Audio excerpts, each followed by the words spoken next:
तो welcome friends, जैसे कि आप लोग जानते हैं हमने बायोलॉजी के सेशंस को शुरू किया था। तो आज हम लोग उसी बायोलॉजी के सेशंस को आगे बढ़ाते हुए आज के सेल चैप्टर को समाप्त करते हैं। आज हम लोग गुणसूत्र से संबंधित इंपॉर्टेंट क्वेश्चंस करेंगे, गुणसूत्र और डीएनए से संबंधित। तो चलिए आज हम लोग चलते हैं अपने पहले क्वेश्चन की तरफ। तो आज का हमारा पहला क्वेश्चन है, देखिए वहीं गुणसूत्र से संबंधित हमने बताया था। तो आज का हमारा पहला क्वेश्चन है, गुणसूत्र की खोज किसने की थी? गुणसूत्र की खोज किसने की थी? बहुत इंपॉर्टेंट क्वेश्चन है, बहुत बार कंपटीशन में आया हुआ है। आप लोग बताइए, गुणसूत्र की खोज वाल्डेयर ने की थी। हमारा ऑप्शन नंबर 20 सही है। अब हम लोग आते हैं अपने क्वेश्चन नंबर सेकंड की तरफ। सभी क्वेश्चन एनसीईआरटी से लिए गए हैं, जैसा कि आप लोग जानते हैं। तो आज का अगले क्वेश्चन में क्या पूछा गया है, बताइए। डीएनए के द्विगुणित संरचना की खोज किसने की थी? द्विगुणित संरचना कभी कभी इंग्लिश में डायरेक्ट पूछ देता है, डबल स्टैंडर्ड। तो आप लोग बताइए, डीएनए के द्विगुणित संरचना की खोज किसने की थी? हमारा आंसर होगा वाटसन तथा क्रिक ने। ऑप्शन नंबर डी सही है। एक बार आप लोग जब इस जरूर सारे ऑप्शन को पढ़िएगा, कभी कभी क्वेश्चन में आंसर देकर कन्फ्यूजन कर देता है। तो आप लोग जरूर सारे ऑप्शन को पढ़िएगा, डायरेक्ट आंसर कभी ट्रिक नहीं कीजिएगा। तो चलिए अब हम लोग चलते हैं अपने अगले क्वेश्चन की तरफ। अगले क्वेश्चन में पूछा गया कि गुणसूत्र के निचले भाग को क्या कहा जाता है? गुणसूत्र के निचले भाग को क्या कहा जाता है? ऑप्शन नंबर ए में सैटेलाइट, बी में सेंट्रोमर, सी में टेलोमर और डी में नन ऑफ दीज। तो ये क्वेश्चन भी आप लोग को जानना बहुत जरूरी है। गुणसूत्र के निचले भाग को टेलोमर कहा जाता है। गुणसूत्र के निचले भाग को टेलोमर कहा जाता है। हमारा ऑप्शन नंबर सी सही है। अब हम लोग आते हैं अपने अगले क्वेश्चन की तरफ। अब अगले क्वेश्चन में पूछा गया कि गुणसूत्र के मध्य भाग को क्या कहा जाता है? तो ये भी इंपॉर्टेंट क्वेश्चन है। गुणसूत्र के मध्य भाग को सेंट्रोमर कहा जाता है। हमारा ऑप्शन नंबर बी सही है। अगले क्वेश्चन की तरफ चलते हैं। अगले क्वेश्चन में पूछा गया है, देखिए अगले क्वेश्चन की तरफ चलते हैं। अगले क्वेश्चन में पूछा गया कि गुणसूत्र के ऊपरी भाग को क्या कहा जाता है? गुणसूत्र के ऊपरी भाग को सैटेलाइट कहा जाता है। तो जैसा कि आपने देखा, गुणसूत्र के ऊपरी भाग को सैटेलाइट कहा जाता है। हमारा ऑप्शन नंबर ए सही है।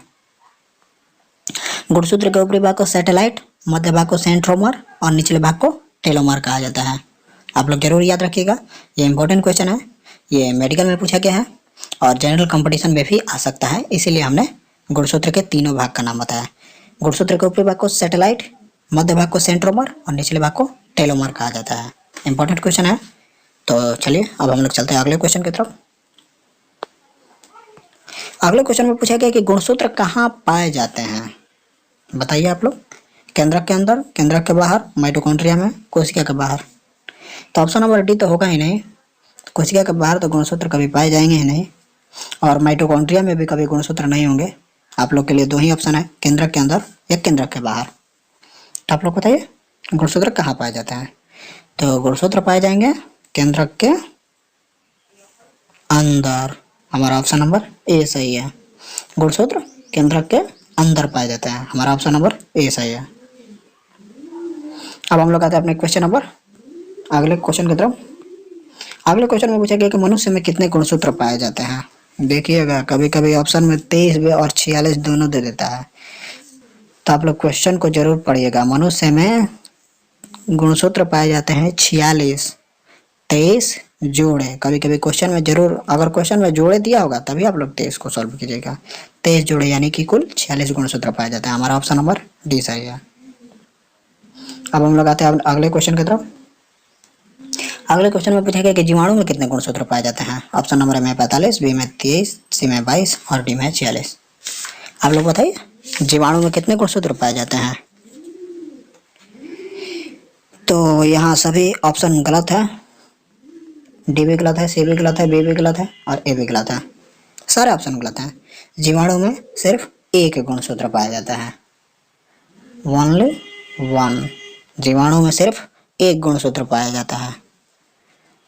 तो अब हम लोग चलते हैं अपने अगले क्वेश्चन की तरफ। हमने जानबूझकर ऐसा ऑप्शन डाला था। अब हम लोग चलते हैं अपने अगले क्वेश्चन की तरफ।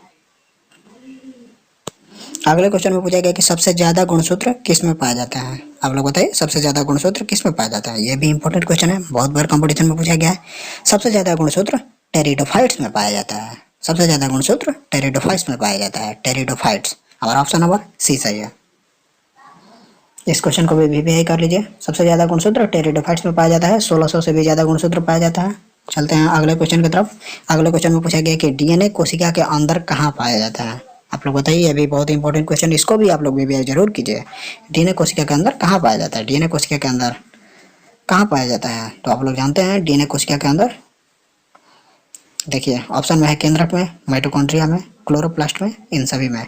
क्वेश्चन को जरूर वीवीआई कीजिए क्योंकि बहुत इंपॉर्टेंट क्वेश्चन है और बहुत ही कंफ्यूजिंग क्वेश्चन है।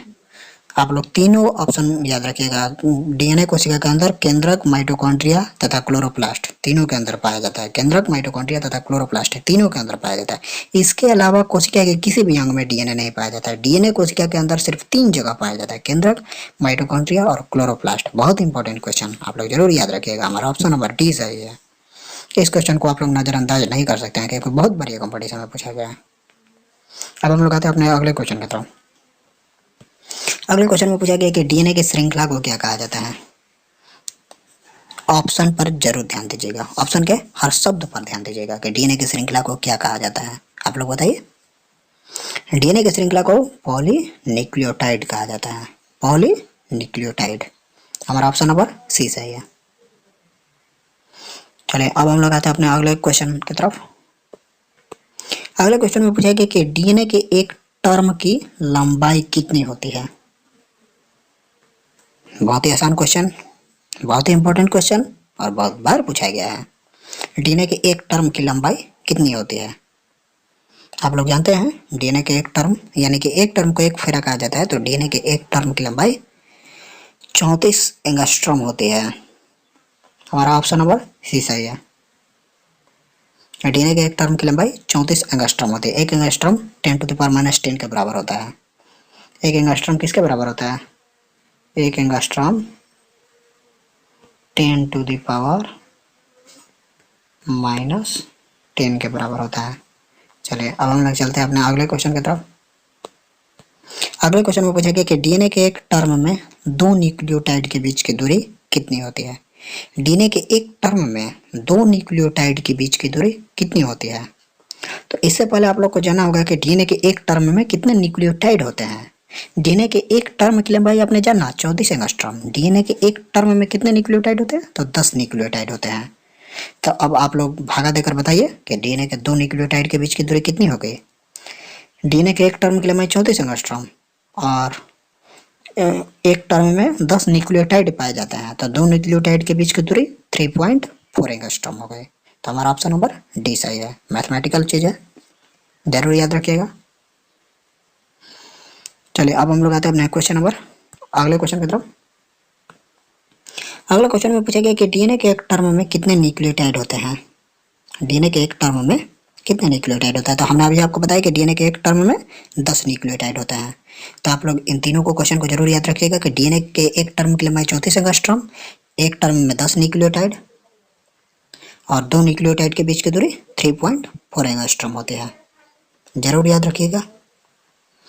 चलिए अब हम लोग चलते हैं। अगला क्वेश्चन तो नहीं है, आज के लिए बस इतना ही क्वेश्चन था।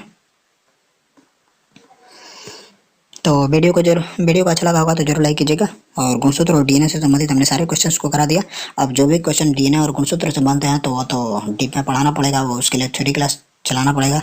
और जितने कंपटीशन में बन सकते हैं वो तो सारे क्वेश्चन हमने समाप्त कर दिए और बाकी के क्वेश्चन नहीं आते हैं। चलिए तो अब हमारा धीरे धीरे सेल चैप्टर खत्म होने वाला है। अभी हम लोग कुछ आरएनए से संबंधित क्वेश्चंस करेंगे और कुछ सेल विभाजन से भी संबंधित क्वेश्चन करेंगे और हमारा लगभग ये चैप्टर खत्म ही है। और इसके बाद हम लोग अगले चैप्टर की तरफ बढ़ेंगे, कंकाल तंत्र और ऊतक की तरफ। तो चलिए आज के लिए रहने देते हैं। वीडियो को जरूर लाइक कीजिएगा, चैनल को सब्सक्राइब कीजिएगा और किसी क्वेश्चन में डाउट होगा तो जरूर कमेंट कीजिएगा। वैसे तो किसी क्वेश्चन में डाउट होना ही नहीं चाहिए क्योंकि हम जो भी क्वेश्चंस कराते हैं उसका डीप जरूर बताते हैं, उसका सॉल्यूशन जरूर देते हैं। और फिर भी अगर आपको डाउट बचता है तो आप लोग जरूर एक बार जरूर आप लोग एनसीईआरटी में भी जरूर देख लीजिएगा। अगर ऐसे ही डाउट हो गया और आप लोग पूछते हैं तो नहीं, जरूर कम से कम एक बार एनसीईआरटी जरूर देखिएगा। वैसे तो हमने एनसीईआरटी से ही सारे क्वेश्चन दिए हुए हैं तो कन्फ्यूजन नहीं होना चाहिए। तो चलिए रहने देते हैं, आज के लिए बस इतना ही। चलिए।